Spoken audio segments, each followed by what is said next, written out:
Hello everybody, welcome back.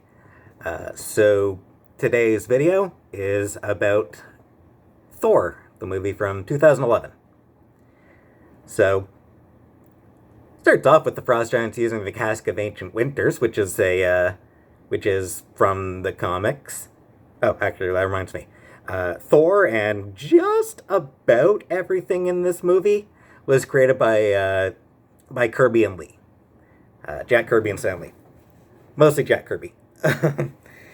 Yeah, he was the one who sort of came up with pretty much everything for the Thor franchise.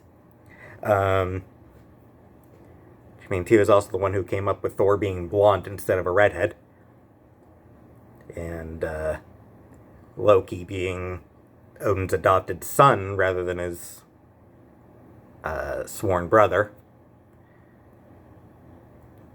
Yeah, Kirby did make a lot of changes from Norse mythology.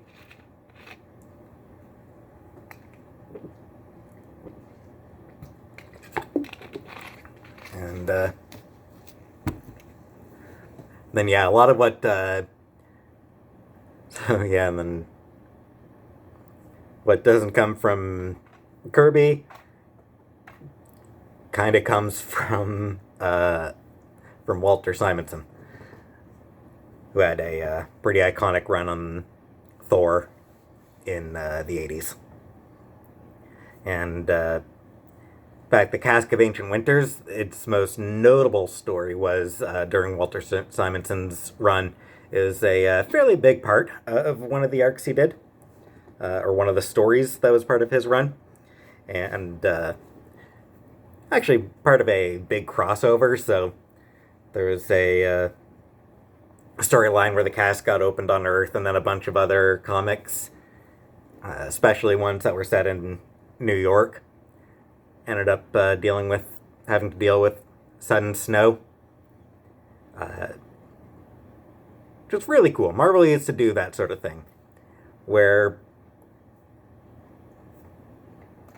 once in a while they would do that sort of thing once in a while, where events in one comic would be seen offhand in another comic, would affect events in another comic. They don't do it quite the same way anymore. But anyway, yeah. So that opening fight of the Asgardians versus the Frost Giants is really dark, like light wise. There was no light in that fight, and it made it kind of boring to watch. To be honest, it wasn't a very good fight. It could have been an awesome battle, but they made it.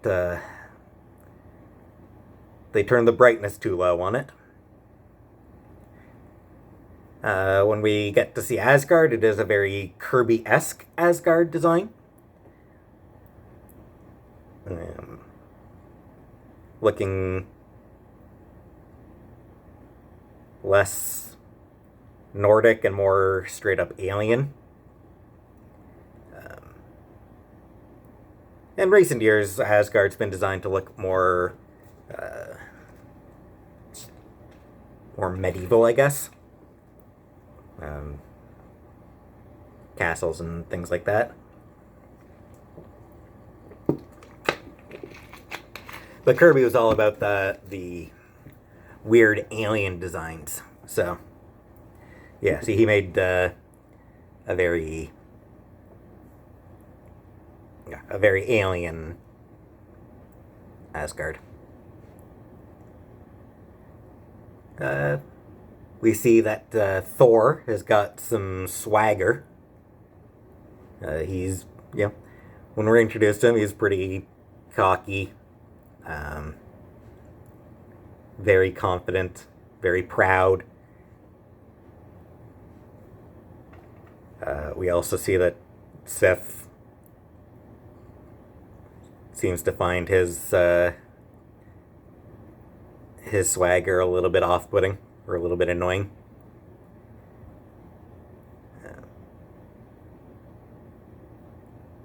In the comics, in mythology, of course, Thor and Sif were married.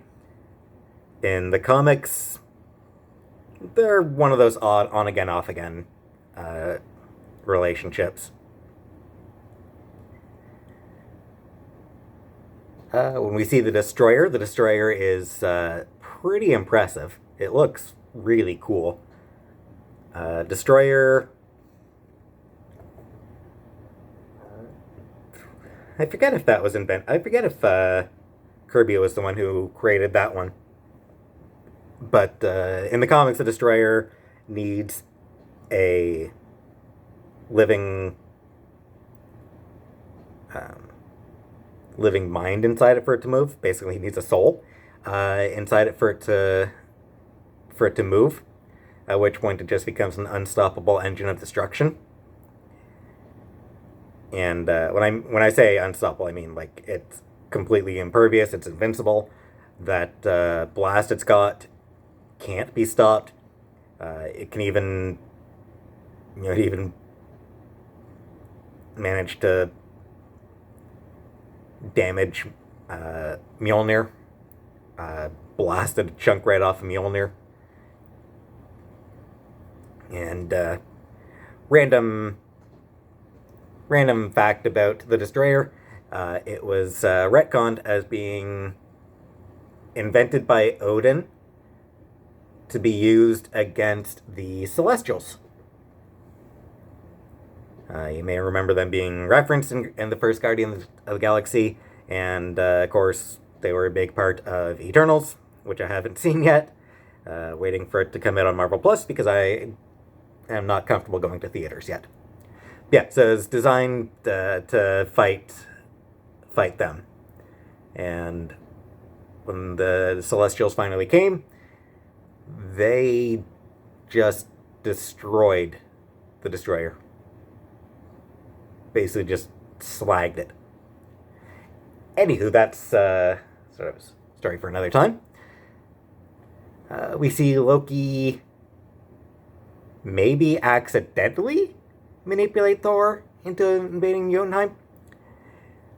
Yeah, it seems like it's accidental, but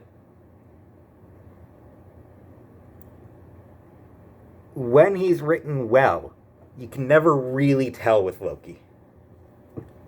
A well-written Loki should be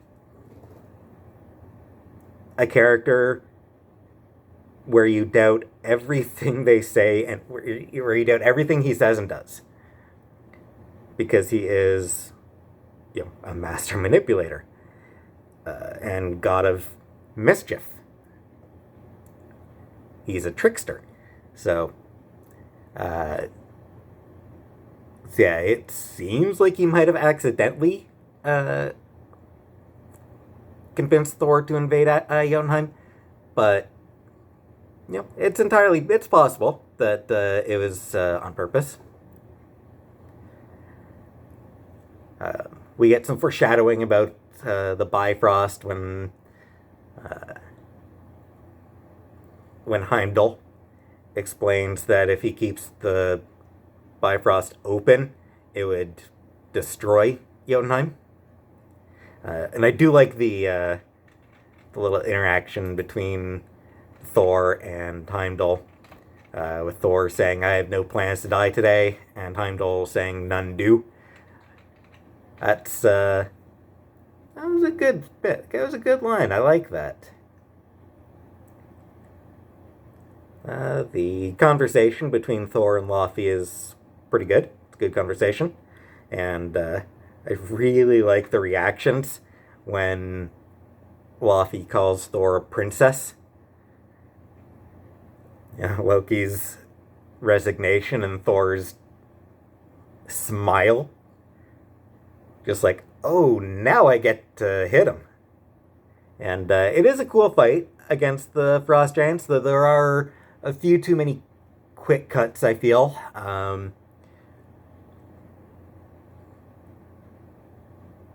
It might have been nice to get a little bit clearer shots of the Warriors 3, Sif and the Warriors 3 fighting.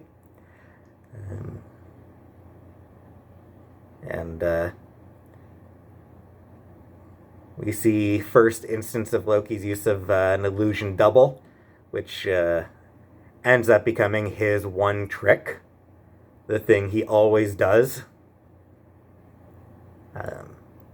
Disappointed at how little magic Loki actually shows throughout the franchise. Hopefully, the second season of his show actually has him become a more talented sorcerer. But we'll see. Anywho, and then Sleipnir. I'm sure I should have checked how it's pronounced.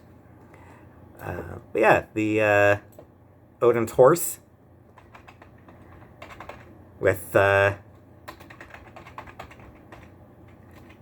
hooves, 8 legs, which is pretty cool. And sorry, give me a second to check the pronunciation.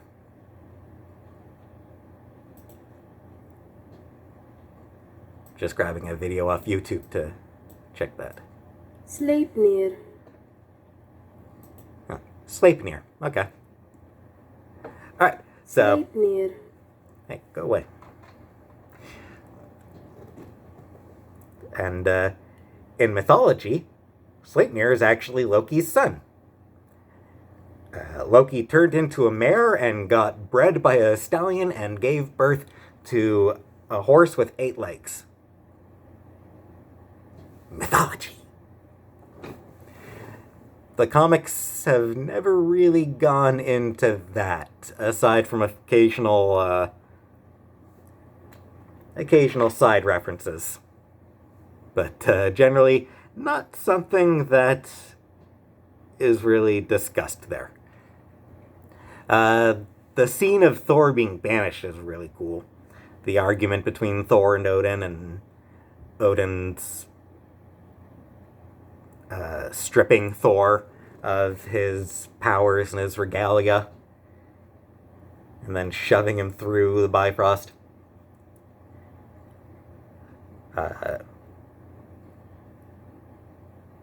Do have to wonder if Darcy tases all the guys she finds hot.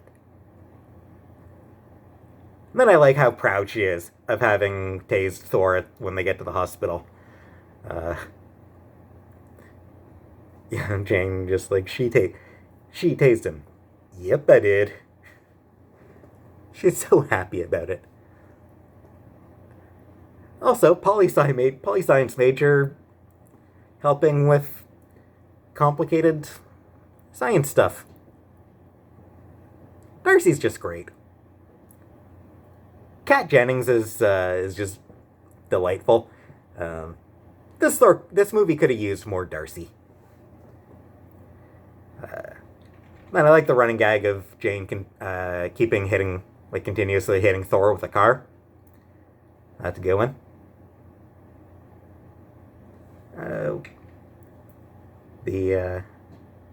That party around Mjolnir in the desert is really cool. I like that party atmosphere they've got going.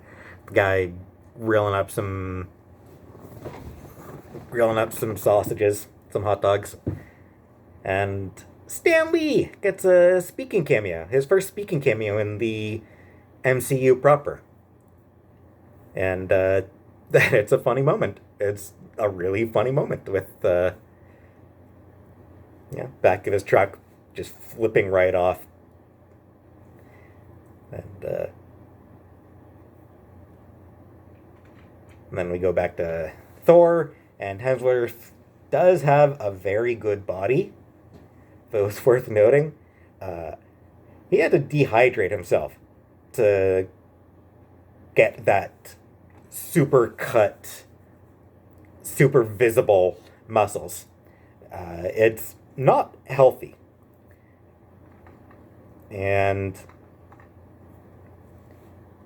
it's definitely time for action movies to back away from requiring that male heroes look that way. You know? I mean, you think back to the first X-Men movie, and Hugh Jackman,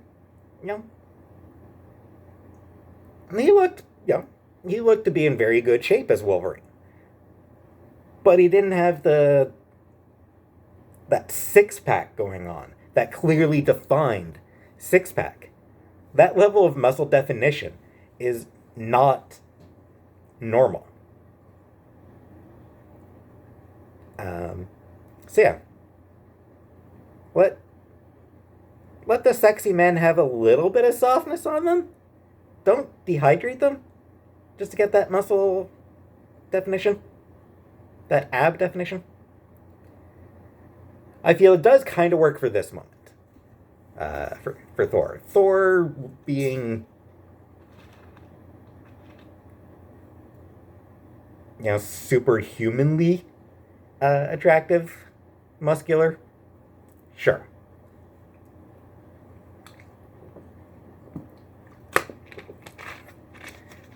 Fun reference to Jane's ex, Dr. Donald Blake. In the comics, Donald Blake was Thor's alter ego. A doctor with a bad leg, so he had to limp.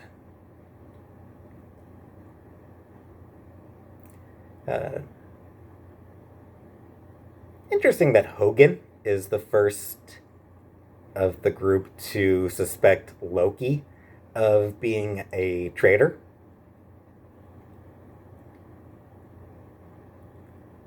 And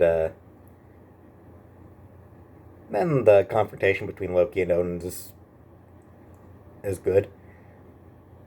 And then Odin pulls the classic old person move of falling asleep during an argument.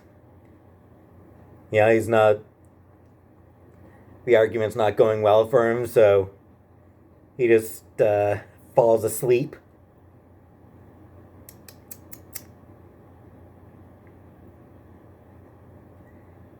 And then when it gets back to Thor, and we see what a big eater he is, and then Darcy's first meow meow for Thor's hammer. I like that. Meow meow. I like how flustered Jane gets when Thor kisses her hand. Like, that's the first time that she... obviously she'd admired his body before, but that was like the moment where she's like, oh, I like this guy. And, it's a very cute moment.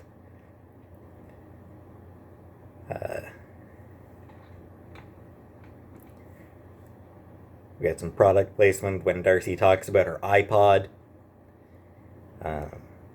We see Loki on the throne. He's got a very different demeanor than usual. He's a lot more arrogant and condescending.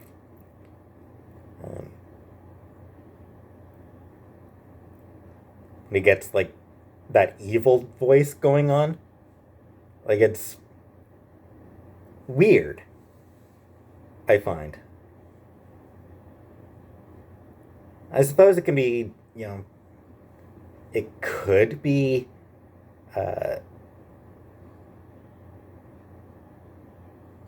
down to him trying to seem kingly, but it honestly just comes across more as bad guy voice. I do like the scene between Loki and Freya. At Odin's bedside, with them talking about if he'll wake up and everything. It's Freya doesn't get much to do in this movie, but we do get that hint that that Loki does still love her. He might be mad at Odin, but we don't see him get mad at Freya. Just pretty good. And then there's the big scene of Thor sneaking into the shield base to get his hammer back, and he's actually pretty stealthy. Yeah, stealthier than you would think for a guy his size and who mostly seems to rely on brute strength. Uh, the storm coming up while he's sneaking in is a really cool touch. He is, after all, the god of thunder. He does control the weather, so the fact that it starts storming as he gets closer and closer, it's cool. First introduction to Clint Barton, Hawkeye, who is, and he, honestly, he's probably more interesting here than in all the rest of the MCU movies combined. Just like the moment of him saying that he's starting to root for Thor. I like that moment. That's him being snarky and a bit of a dick, which is who Hawkeye is. Then, hey, the mud fight between Thor and the other big guy. Mud fight, woot woot. Again, too many quick cuts in that fight scene. It was a little too dark. And the big guy was wearing too many clothes. And then when Thor's being held, we get the first time we get Loki outright lying to Thor, which is the first we see of him being legitimately malicious. There's some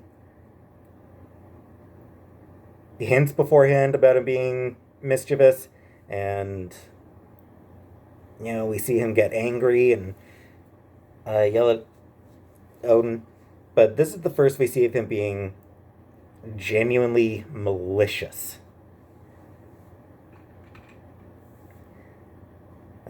The bar scene between Thor and Selvig is great. I love that. I like their conversation there, of Selvig, respecting Thor but wanting to keep him away from, but still thinking he's dangerous and wanting him to stay away from Jane. And then Thor carrying him back to the trailer. We drink, we fought, he made his ancestors proud.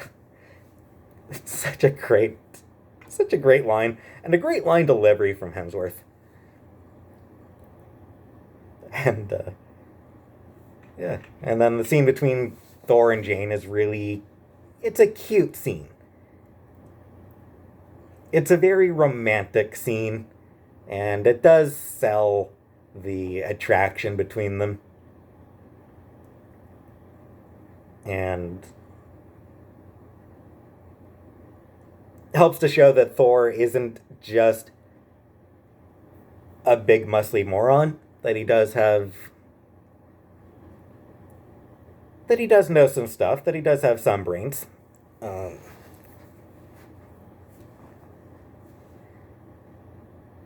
like the scene back in Asgard, the warriors going to Heimdall and you will betray your king? You would break your oaths?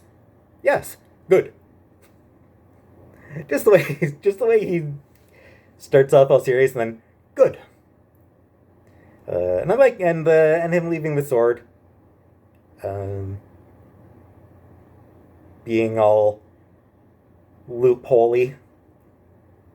Well, I didn't open the Bifrost. I obeyed my orders. And then he tries to kill Loki. And gets very close. The fact that it takes so long for the cask to freeze him really shows how strong Heimdall is, because he is really powerful. Like, he's an absolute powerhouse there. One of Asgard's finest warriors.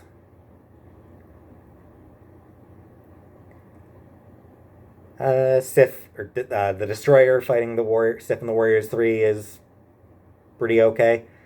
It's a pretty good move by Sif, impaling the Destroyer through the neck, jumping from above it and stabbing it right through the neck.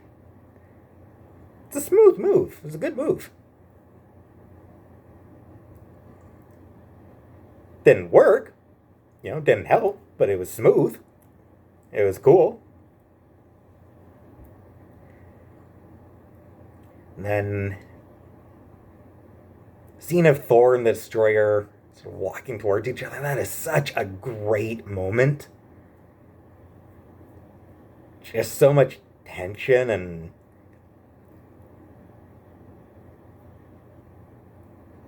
showing Thor's courage and determination, and it's just such a great moment. And then the Destroyer just pimp slaps Thor right into the air. Wha-bam!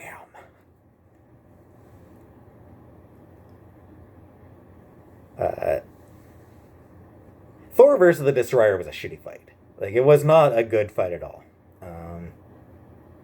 It sucked. There's no getting around it.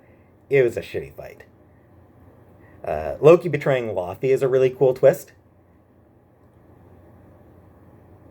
And shows that absolutely no one should ever trust him.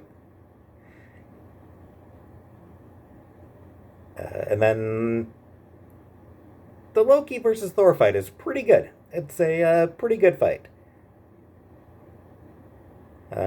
Probably the best fight in the movie, though that's not saying a whole lot. The fights in this movie, or not saying a whole lot, the fights in this movie are not particularly strong, I feel. And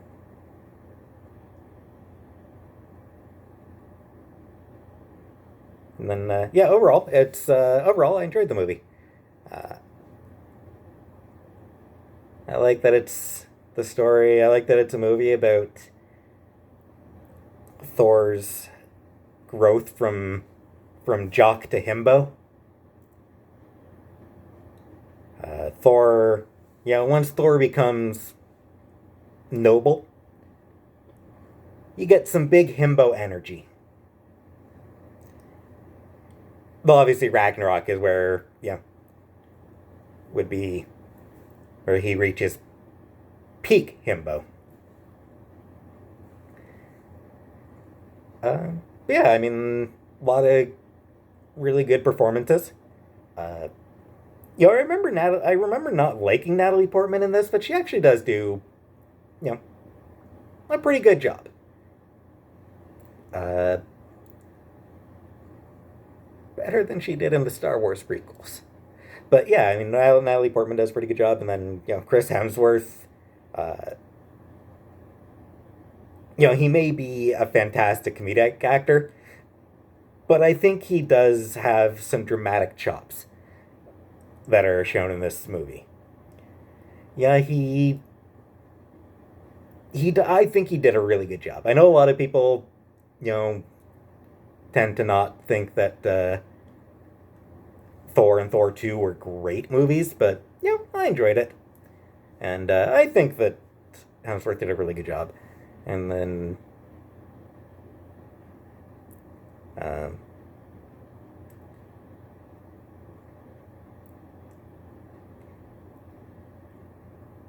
for Loki,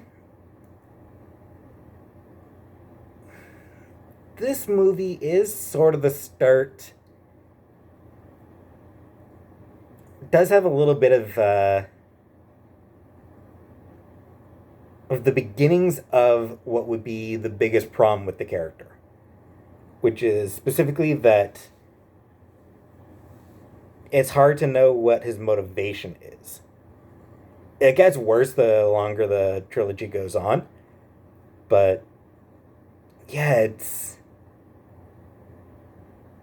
he doesn't really seem consistent.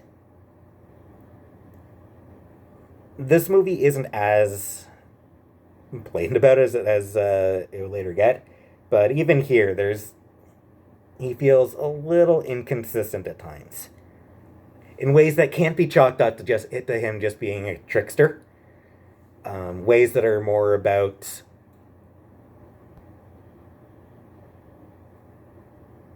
plotting issues, writing issues. But yeah, for the most part, it's a good, fun movie. And I spent a whole lot of time talking about it. A lot of it because I talked about the comic book stuff as well. But anyway, if you do want to read Thor, if you are interested in reading Thor comics, Walter Simonson's run in the 80s is the iconic Thor run. Like, it is hands down, beyond question, the definitive Thor run.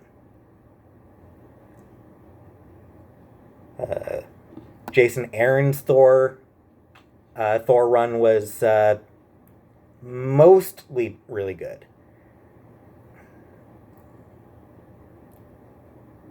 His stuff with Jane as Thor, I had problems with how he wrote it. It was a perfectly good idea, having Jane serve as Thor. And, drama of the tension of how it affected her cancer was great. But I feel like Jason Aaron just sort of underwrote the character. Like, he didn't write Jane the way he should have. And I think right now it's Donny Cates is the current Thor writer, and people seem to be enjoying his run a lot as well, so you can read that one. But for now, thanks for watching, and have a nice night.